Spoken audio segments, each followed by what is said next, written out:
Hola, bienvenidos a Aula SEMS HD. Es un gusto acompañarles en esta sesión donde conoceremos el concepto de filosofía y la forma en que los distintos filósofos han dado respuesta a las grandes interrogantes del ser humano. Podrás pensar que la filosofía es complicada, pero hoy comprenderás que todos los días nos acercamos a ella en lo que hacemos.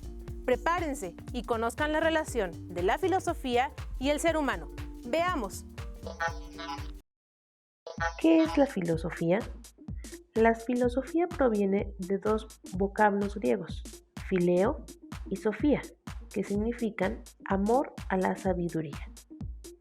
Pero eso no nos dice mucho sobre la filosofía.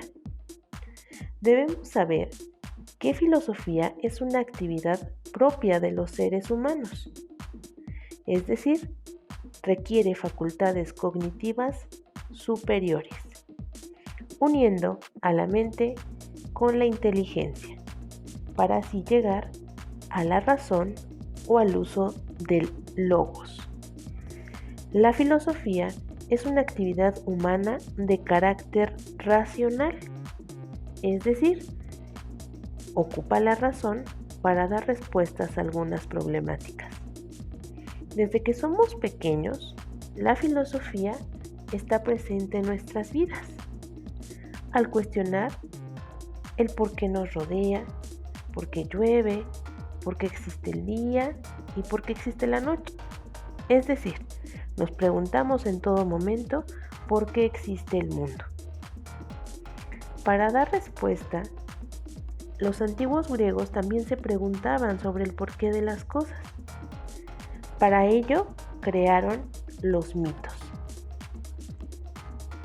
Y con ello daban respuesta a todo lo que les rodeaba.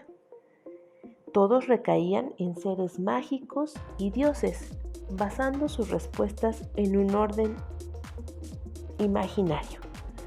Sin embargo, no a todos les parecía correcta tal afirmación y empezaron a buscar respuestas que tuvieran un carácter más racional, es decir, con fundamento. Y justo ahí nace la filosofía. Para estudiar a la filosofía se debe agrupar en distintos campos, a los que los llamamos ramas. Una de ellas es la metafísica.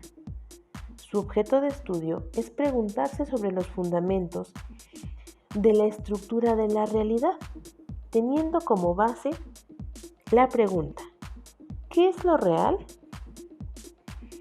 Otra de las ramas de la filosofía es la epistemología, la cual se cuestiona temas como la naturaleza y los límites del conocimiento, preguntándose: ¿qué puedo conocer? La siguiente rama es la lógica, la cual trata de responder sobre las leyes del pensamiento y el razonamiento correcto.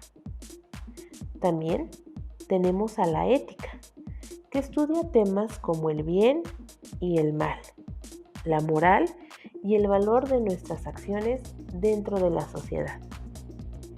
La estética es otra rama de la filosofía y esta estudia la esencia de la belleza, con preguntas como ¿qué es el arte y qué es lo bello? También tenemos a la filosofía política, la cual hace referencia a temas que tienen que ver con el hecho de vivir dentro de un grupo social, haciendo preguntas como ¿cuál es la forma de gobierno más adecuada? ¿Pero qué creen? Se puede hacer filosofía de cualquier cosa, es decir, todo lo que podemos preguntar, podemos hacer filosofía. Como ya sabemos, la capacidad de usar la razón para dar respuesta a lo que nos rodea, y para ello los filósofos tenían la capacidad de dudar, con el objeto de buscar la verdad. Y aquí encontramos la actitud filosófica. es importante saber cuál es el origen de la filosofía. Para Jaspers tiene 3 principios: el asombro, la duda y las situaciones límite. El asombro son todo aquello que nos impulsa para investigar.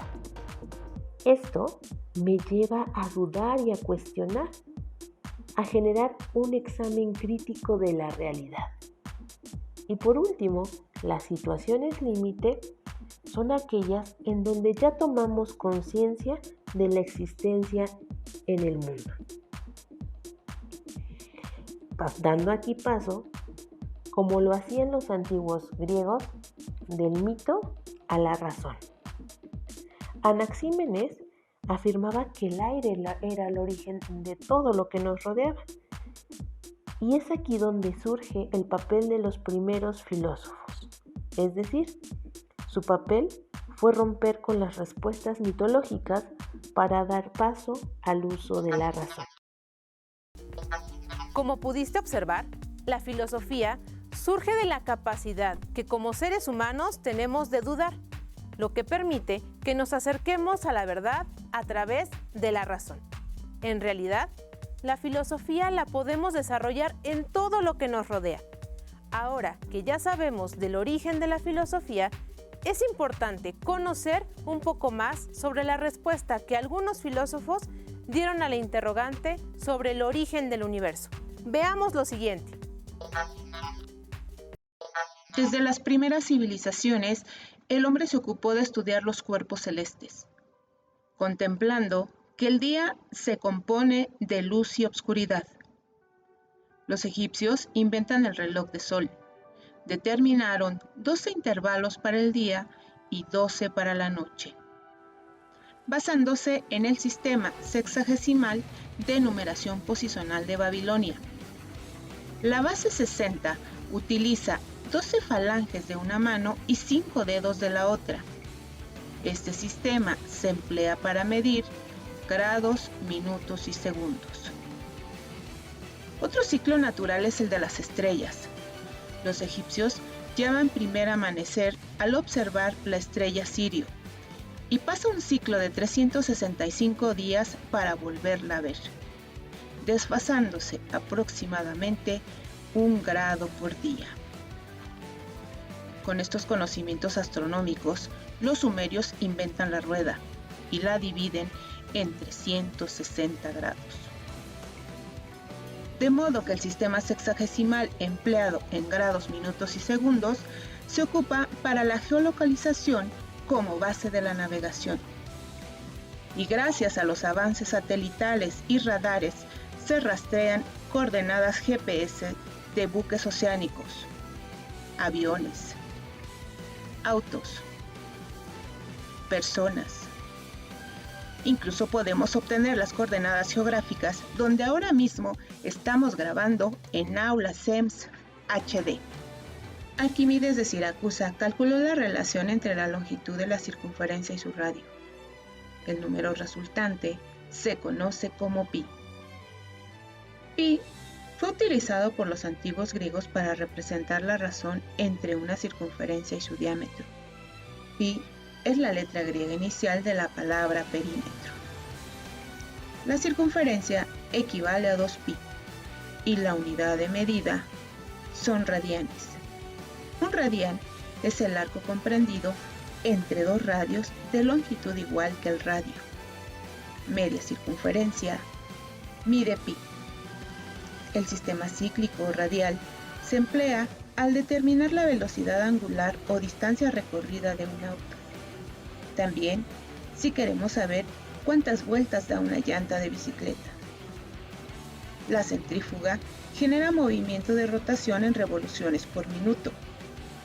También se emplean las revoluciones por minuto cuando giran las aspas de la licuadora y el ventilador.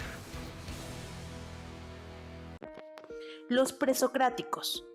Así se les conoce a los primeros filósofos, es decir, aquellos que trataban de dar respuestas basados ya en la razón, sobre el origen de las cosas. También se les conoció como filósofos de la naturaleza o físicos. Su nombre no es porque hayan existido antes que Sócrates, sino por el tipo de razonamiento que ellos tenían. Ellos trataban de dar respuestas a dos preguntas: ¿cómo se formó la naturaleza? ¿Y de qué está compuesta la naturaleza? Ellos trataban de reconocer y encontrar el arjé, que es el principio originario a partir del cual se da origen a la naturaleza. ¿Quiénes fueron estos presocráticos? El primer filósofo fue Tales de Mileto, quien decía que el agua era el principio que mueve y da origen a todo, y eso es por su capacidad de transformación. Pensaba que la tierra flotaba sobre el agua y que era el único elemento capaz de pasar por los tres estados de la materia. El segundo filósofo fue Anaxímenes. Él pensaba que el aire es el principio de toda la naturaleza, y pues está en todas partes y es infinito. El tercer filósofo fue Anaximandro. Él establecía que el arjé o el origen de todo era el apeirón. ¿Y qué es esto? Para él era algo infinito, lo indeterminado, lo indefinido. Él pensaba que ese elemento carecía de límites y era el generador de todo. Él es considerado el primer filósofo evolucionista, al pensar que todo lo conocido en la naturaleza había pasado por un proceso de cambio y de adaptación. Por otra parte, también tenemos a Anaxágoras. Para él, el arjé era llamado nous, que era una inteligencia capaz de ordenar todos los elementos de la naturaleza. Él consideraba la existencia del nous y que contenía toda la información necesaria para la existencia de la naturaleza, y esta era ordenada por ese elemento. Posteriormente, Empédocles decía que el arjé era la unión de los 4 elementos y que estos se vieron unidos por el amor y separados por el odio, convirtiéndose así en un ciclo eterno. Para Demócrito, también un filósofo presocrático, él pensaba que el arjé son los átomos, que eran partículas indivisibles y que vibraban en el vacío, dando pie a los elementos de la naturaleza. Con estas distintas visiones podemos entender cómo los filósofos presocráticos rompieron con las respuestas mitológicas y trataron de dar una respuesta lógica al origen del universo. Estoy segura que la ideología de los filósofos presocráticos nos ha dejado intrigados. Podemos ver cómo todos, en su necesidad de dar respuestas a las interrogantes, generaron su propia visión de las cosas. ¿Alguna vez te has imaginado cómo surgieron las cosas que nos rodean? Ahora que ya conoces algunos pensamientos filosóficos, ¿qué te parece si redactas tu propia idea sobre el origen del universo? ¡Anímate! Enseguida veremos algunos detalles sobre corrientes filosóficas que te permitirán ampliar tu conocimiento.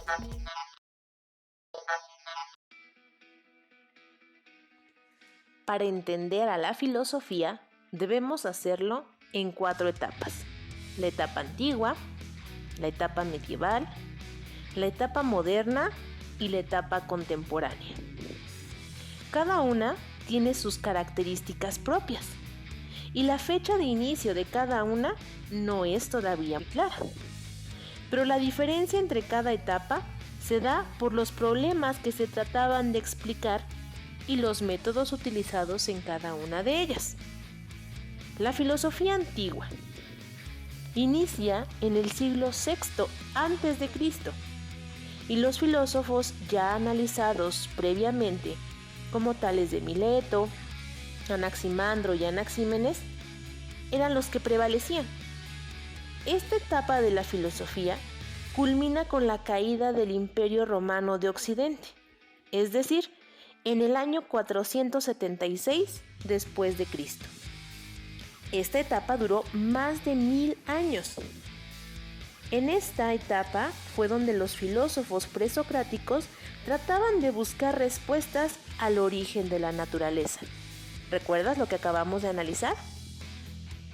Para el siglo V y VI a.C., surge la filosofía clásica, en donde se da una visión antropológica, es decir, pone al centro a las respuestas del ser humano. Es decir, lo ve como un ser capaz de ejercer la ética, de convivir en una sociedad con normas y leyes. Aquí destacan los filósofos como Platón y Aristóteles.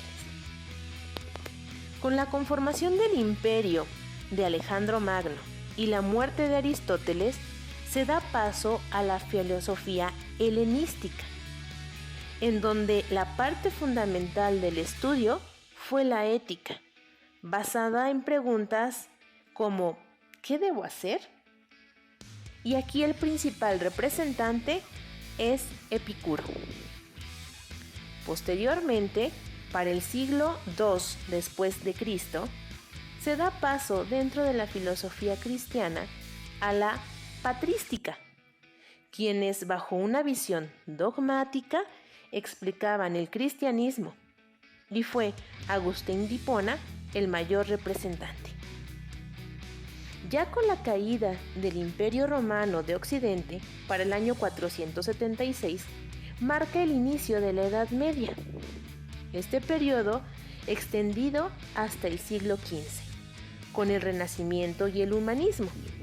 Es decir, la filosofía medieval tuvo una duración de más de 900 años, y esta época se divide en dos periodos, la Alta Edad Media y la Baja Edad Media. En este último periodo existió mayor desarrollo filosófico, surgiendo así la escolástica. Para esta corriente filosófica, los temas principales de estudio fueron la razón y la fe, es decir, la contraposición entre la filosofía y las respuestas dadas por la visión religiosa y la existencia de Dios. La segunda, ¿podemos demostrar la existencia de Dios?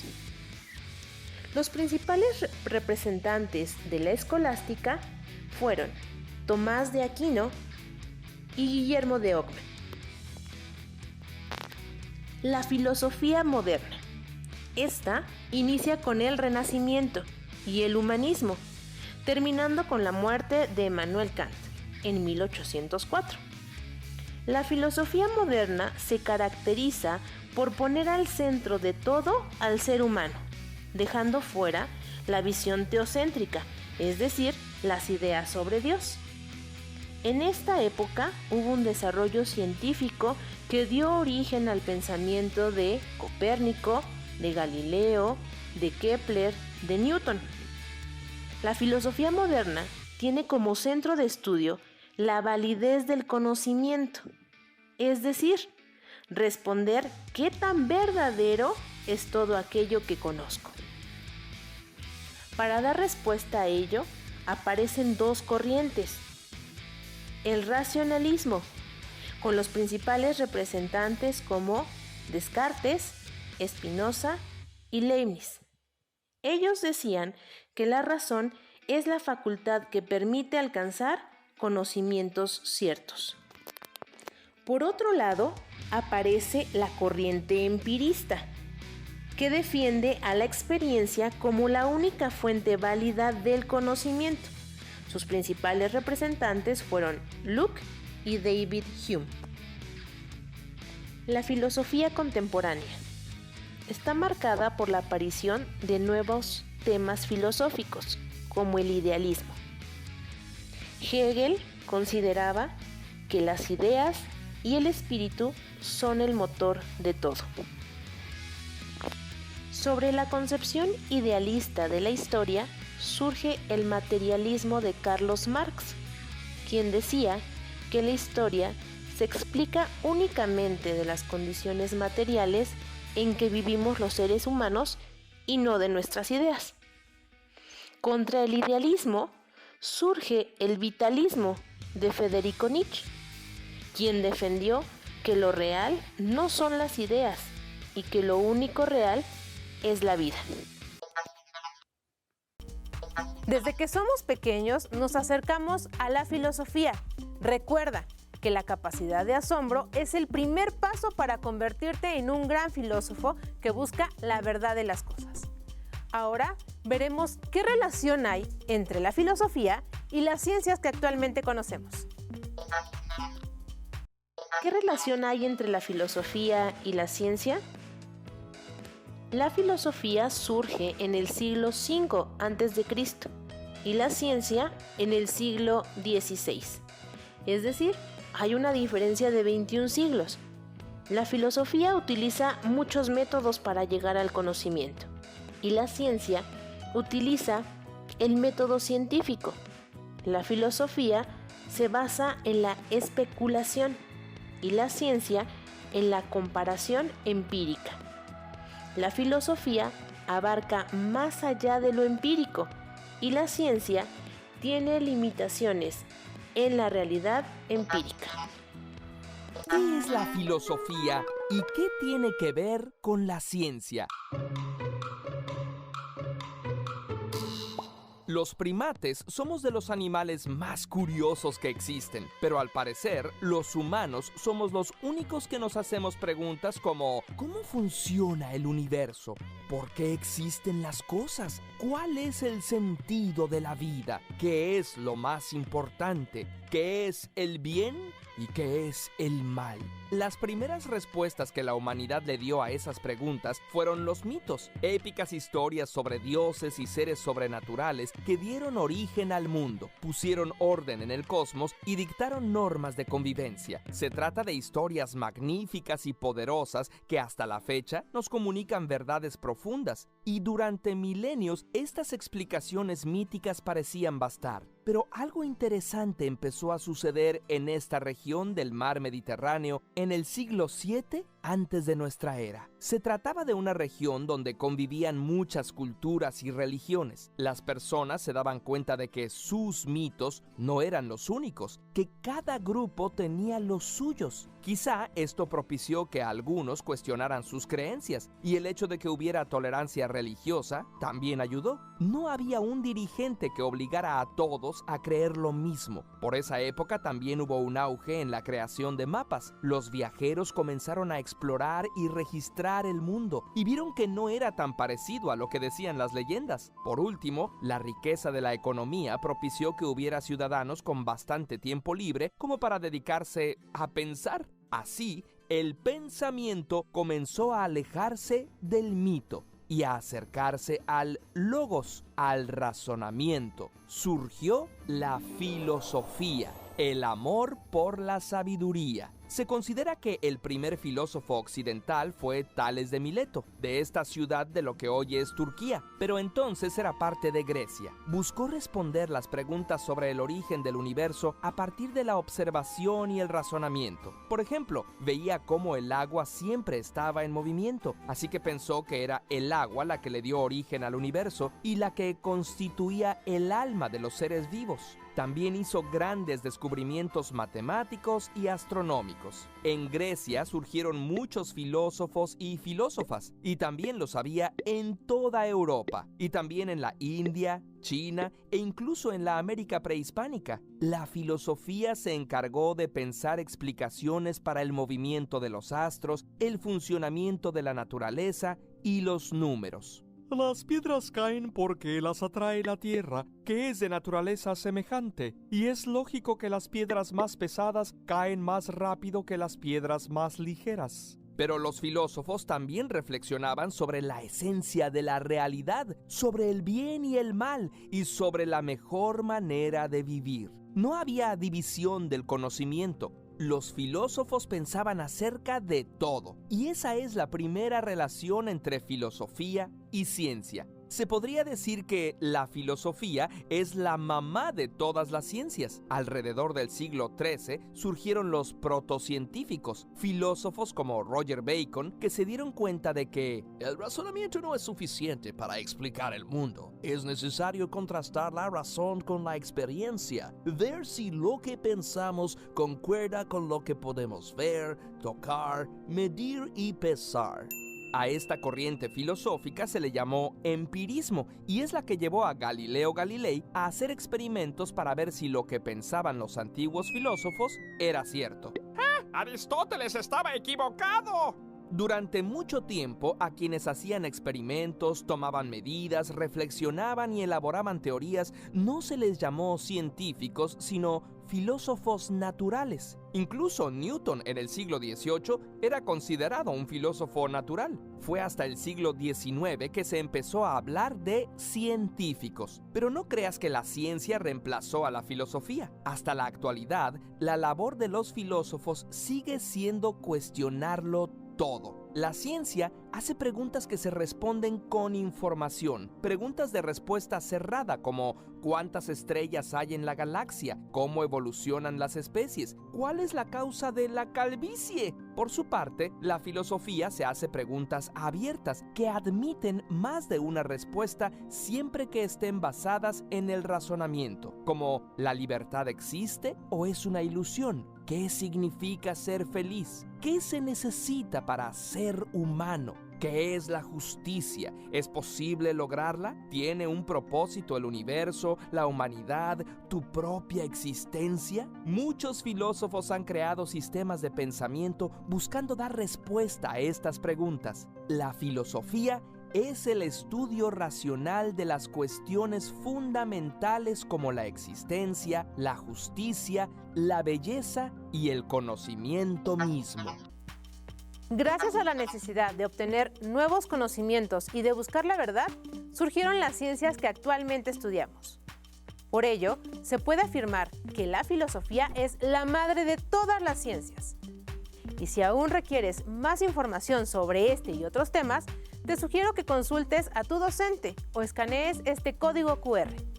Además, puedes seguir nuestras transmisiones en Facebook, Instagram y en el canal 12.1 de Radio y Televisión de Hidalgo. Cuida tu capacidad de asombro y nunca la pierdas, porque solo así estarás listo para aprender todos los días. ¡Adiós! Recuerda que si sales de casa, mantén una distancia de 1,5 metros con otras personas y evitar lugares concurridos. ¡Nos vemos!